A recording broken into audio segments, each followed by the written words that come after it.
All right, we got the 800 going back together. I've got the vibration damper. I guess that's what that big rubber piece is that goes on. I've put the starter back on. Front cover's back on. Bolts are torqued. The starter negative cable is on. As you're going in, you'll want to connect the starter positive. That stays with the electronic box in the ski. So you'll want to connect the starter positive and your jet pump hose as you're going down in with the engine.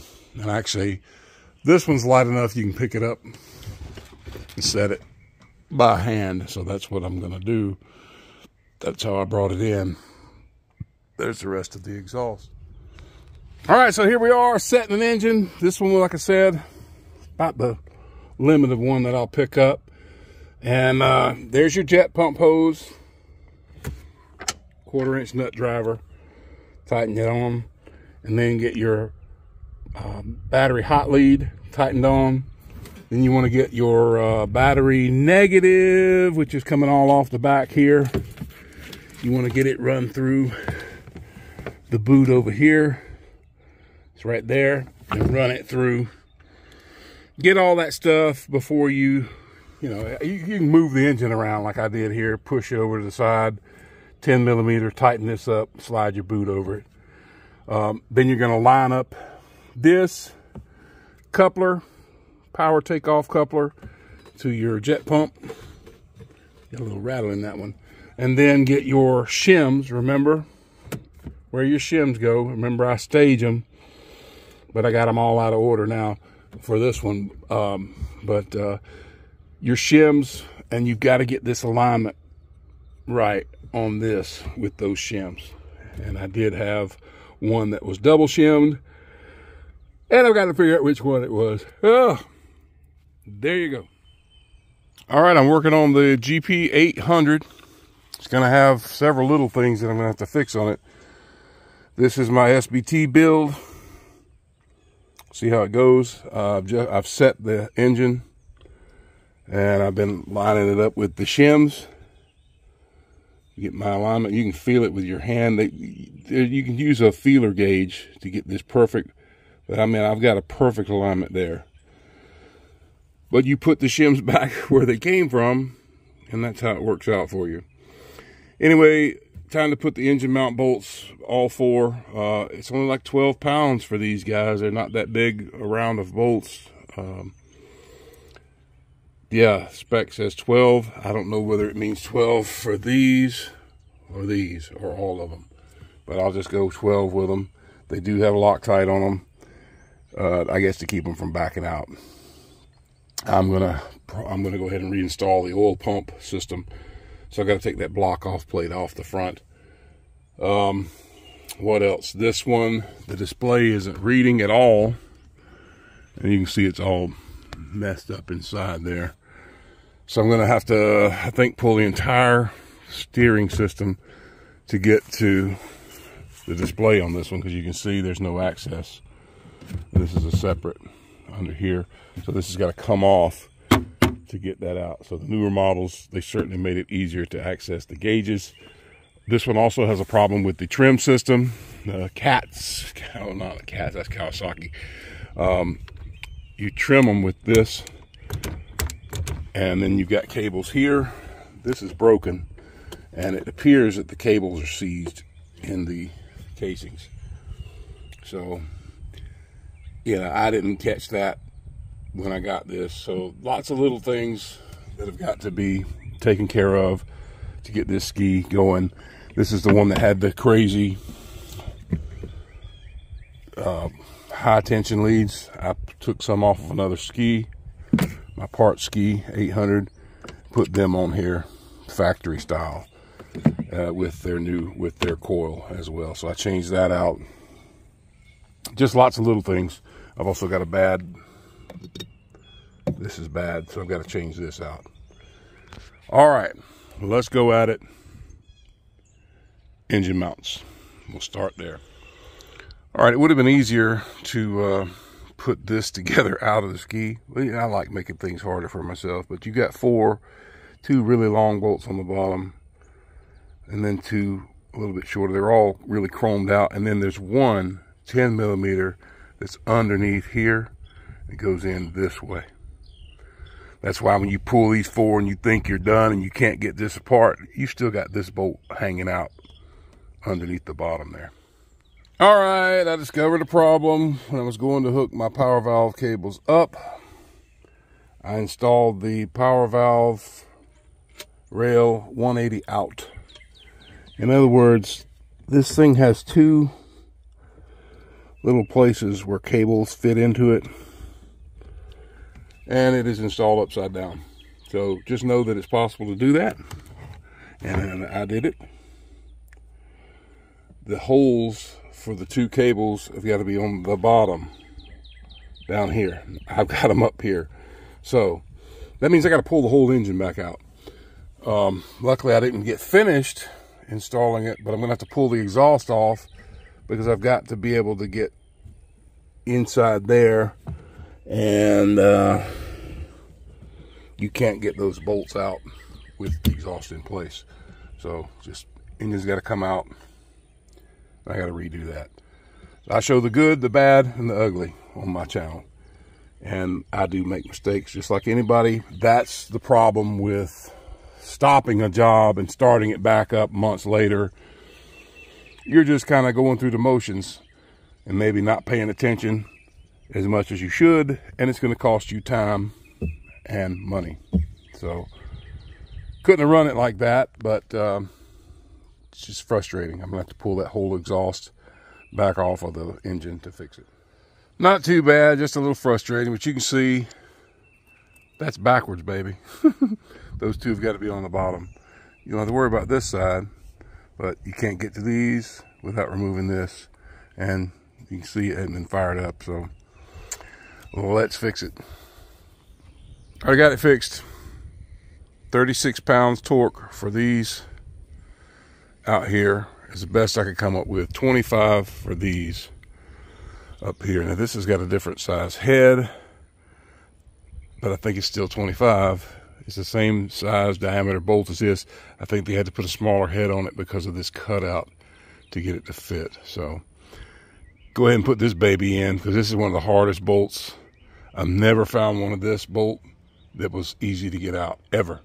And it don't like going in either, even with it wide open out here where you can get to it. It just is tight all the way down. So that's ready. I got this back the way it's supposed to be with the 1 and 2. I should have known better. You're reading the numbers upside down, something's wrong. So disaster avoided. Well, just crisis avoided. It wasn't really a disastrous thing. It would have never hooked up. All right, let's move on. Okay, quick note. I had to pull the oil tank off of the fuel tank to clean it out. Whoever had disabled the oil system on this particular ski had filled this with gasoline. So I had to pull it off. It's easy to do on this one. I just slipped. This has got a rubber bungee. I just slipped it off to the side and you can pull it out. I did have to pop off the oil level sensor to get it out of the way, to get it on, or you could have taken it loose from the, disconnect the wiring to do it as well and brought it out with it. So I've cleaned this out with clean gasoline. I'm going to put a new hose on the bottom of it, but I wanted to make note of something very important for you to see. This oil pump, you can see the shaft coming out of it. That's not enough to reach the crankshaft drive bolt. It must have this on the end to reach it. And that consists of an extension and a little spring that holds it onto that oil pump. If you're missing this on your Yamaha Wave Runner, your oil pump system is not going to work off of the engine. You have to have this little extended piece to drive the oil pump. So I will be reinstating the oil system on this one as I go along here. And I'm in the process of taking care of that while I've got the engine pulled out. I didn't realize they had filled this with gasoline. So a lot easier to pull out with the engine out of the way. You could still do it if it were in there, but a little bit easier with it out. Okay, back to it. You've torqued your bolts back like 36 foot-pounds. Go ahead and put your jet pump hose on. Go ahead and put your starter positive wire on, and the positive for the starter, if you pull them all, is going to have the clear case on it, not the red case. The red case goes to your battery. Also, go ahead and run your wiring that runs to this box through your looms while you've got this engine before you bolt it. It'll just make your life a little bit easier as far as getting all of this back in. Now I'm ready. I can go ahead and tilt it, set it, bolt it down, get the shims to where this is lined up, and go ahead and get all of my wiring reattached into this box and get it back up on the back firewall back there. All right, don't let the wiring intimidate you. I've said it in many times. All you're doing is color matching this stuff. You will see you've got a single pink that runs to the temp sensor that runs into this double pink wire. The double pink wire has an extra lead that runs to the big side plug pink connector. Okay, the connectors, even though they look very similar, they don't all fit the same. They won't fit right if you try to put the wrong one in the wrong place. And not that it really matters, because see, all the reds tie together, all the pinks tie together. The greens, it doesn't matter which one you put where. That's just for your stator wire. So you can either one. It doesn't matter which side green you put into that there. So then you're matching orange for orange. See that? And that orange goes to your coil. You've got 4 grounds under one screw and 3 grounds under another screw. 2 big, a big plug and a small plug on your electronic control module box. What else? There's a white wire right here and a brown wire that comes over from the relay, starter relay. There it is right there. So that's a snapshot for you for your wiring.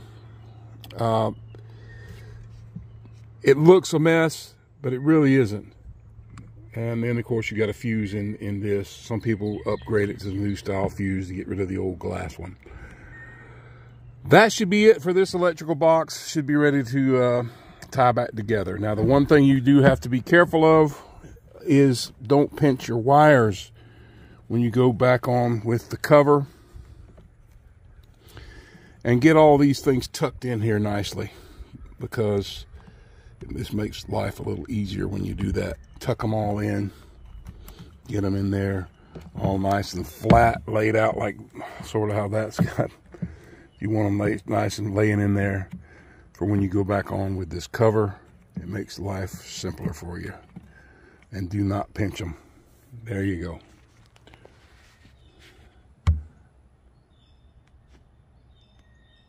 Pause it if you need to look at the wiring, but there you go. Okay, so shims are installed, our coupler is alignment. This one's just got the 3 rubber pieces that hold it in place. That's back in. You want to get this piece on the stage ready for your exhaust. I don't tighten it up all the way because you might need a little bit of that movement to get that other bolt lined up. Electrical box is in. You've got 4 places to place tie wraps so that you can neatly tuck all of this wiring up out of the way. I suggest you use it. And 3 bolts that hold it in the back. Where are they? There's 1, 2, 3.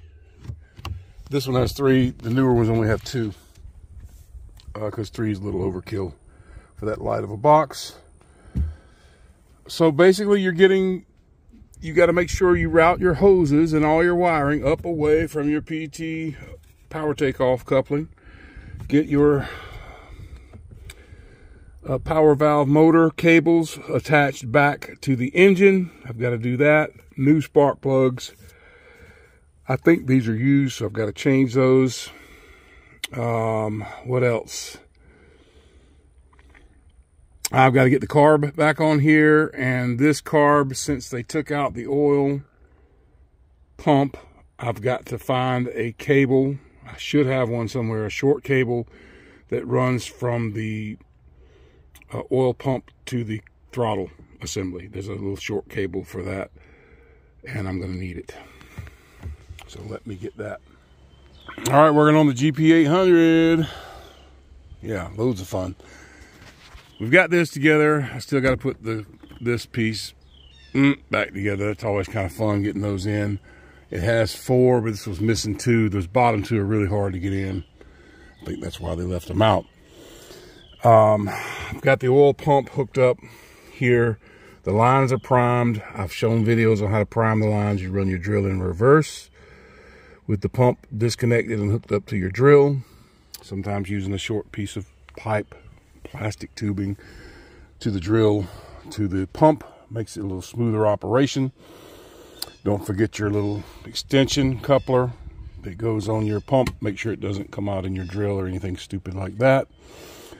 Bolt lining, bolt your drill pump up.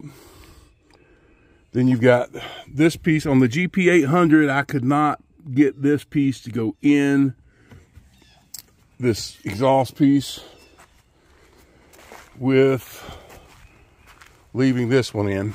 This is one of the mounting bolts for it that goes on the engine. It goes straight down in that hole right there. And then it has a 14 mil that bolts in here. So on this one, the GP800, I had to take that out to install this. There just wasn't enough clearance to get that in, to get it started in the boot down there. Got it started in the boot up here. Now what I do, I've got my carburetor set to the nominal settings. I think it's around 55 pop off is what they're saying. At the SBT site, I know for a fact that the factory jets come with like an 81 pressure pop off. But I guess if you've changed the jetting, yeah, I don't know. Anyway, I'll tighten these 2 down so you can see it. The sun is really, there's one there and one there. I'll just use those 2 12s, 12 millimeter bolt heads, put some electrical tape around them so I can pull them back out. And I'll go ahead and I'll towel my boots in, boot this one. You can hook it up to the hose while you're doing this, cool your engine. And what I'm trying to do is get the carburetor adjusted. So 1/2 inch turn on both of the highs out from seated, 1 7/8 basically on both lows. That's where you start from. And then you go 1/4 turn at a time to try and get it adjusted to where it's running like it should. Now this one, I had loads of fun. How I've got this seated on the trailer so you can tilt it. And this particular oil tank, I had it full, and that tilted angle, it leaked out from under the cap, even with the cap tightened down. Maybe I didn't have it all the way. Oh, look at that. It's one of those caps that tightens and then loosens. But it leaked oil back into the clean hull that I had, which, oh well. I've got to tighten my 2 cables up here for my trim, and I can test my trim to see how it's working since I have repaired it here with fresh cables. So let's get that done. Lots of little bitty things that I'm doing on this particular one. I've already got my battery hooked up because I'm done messing with electrical stuff, getting ready to do the carb tuning testing. You really need to put it under load in the lake when you do this, because it's just not the same for the jet pump under load versus even running it on a hose on a trailer. You don't have the same results. So let's get to it. tighten, finish doing this, hook up a few hoses, and see what we got. All right, let's talk about this. So I've had my second fire up. It cranks up, which is wonderful. Seems like it's good. When you are putting this exhaust back on, do not tighten up all your bolts. Get them all started, okay? The boots are going to be the last thing you tighten. I got this going, and I'm gonna get this bolt started here. Don't forget your temperature sending unit right here. It's gonna go right there on that. Of course, that's got to spin around. There's two 10mm bolts that hold that. You've got the lower clamp. I've got those done. So yeah, there's a 14 that runs in here. Get them all finger in, you know, get your bolts all lined up and started before you tighten one of them down. Because if you don't, your alignments are going to be off a little bit, and you're not going to be able to get a bolt in later on. You're going to have to go back and you have to loosen everything. So that's a tip. If you're working on a Yamaha 800 and you're messing with this exhaust to get your carbs tuned, you want to make sure you don't tighten any of the bolts all the way until you get everything lined up, okay? They're going to line up no matter what. So don't worry about those. Get your two down in here and this one and that one. Then go ahead and get your boots tightened, and then finally come back and put these little top pieces on like this. And those are your lifts to lift your engine out of the ski with, by the way. Those will be the last thing, because you got to pull the spark plug back out to get that on. So that's just a tip for you guys when you're working on these, so save you a little bit of hassle. Okay, the Gp800 seems to be ready to water test it out in the lake. The only thing that's got me wondering what's going on is I'm not hearing the power valve motor. And of course, this is an older ski. I don't know whether they do the power on self-test like the XLs, where after you've hit that starter, you hear the motor cycle. I'm not getting that. Even when I put a known working motor on, it still doesn't cycle. So either this one doesn't do that, it only runs it later at the higher RPMs, or something's wrong with the wiring to the power valve motor. I don't know. Now, they say when you have these and they have a problem with the power valve motor, you can run them in the up position, tie wrap your power valves to the up wide open position, but you won't have any bottom end torque when you do that. So there is a workaround. Kind of shady, but I'm kind of wondering what's going on here. I can take that thing and turn that wheel down there. I guess I'll look and see if it moves at any point in time. It doesn't do the 5 seconds after a timeout. It doesn't do any of that. So I don't know, some of you that have worked on some of these for longer, maybe you can comment and let me know if this one doesn't do the power valve test like the XL does, but I'm sure it's certainly not seeing it. Anyway, this one starts.